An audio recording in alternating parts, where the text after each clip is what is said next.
So యుద్ధం నడుస్తోంది, అది ముగిసిన తర్వాత కూడా మరింతగా పెరిగే అవకాశం ఉంది. ఇప్పటికే బల్క్ కమర్షియల్ గ్యాస్ సరఫరా నిలిపివేసింది కేంద్ర ప్రభుత్వం.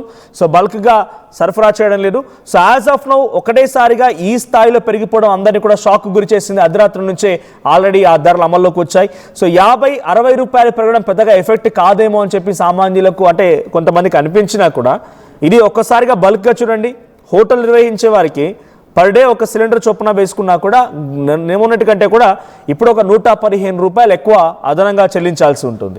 సో అటువైపు నెలకొకసారి గ్యాస్ సంబంధించి సిలిండర్ తీసుకున్నా 60 రూపాయలు అనిపించిన ఒక కుటుంబానికి, కానీ అదే ఓ 10 కుటుంబాలు తీసుకుంటే సో ఆ రకంగా అమాంతంగా పెరిగిపోయాయి. సో కొంత ఇప్పుడు దీని ఎఫెక్ట్ ఎక్కువగా చూపించేది కమర్షియల్గా వాడేటువంటి కమర్షియల్ సిలిండర్స్ కోసం వరకు మాత్రమే కొంత ఎక్కువగా ఎఫెక్ట్ చూపించబోతోంది. సో 115 రూపాయలు కమర్షియల్ పైన, 60 రూపాయలు ఎల్పిజి సిలిండర్ పైన పెరిగిపోయాయి. సో ఢిల్లీలో కూడా ఇదే రకంగా ధరలు 850 నుంచి 913కు చేరింది.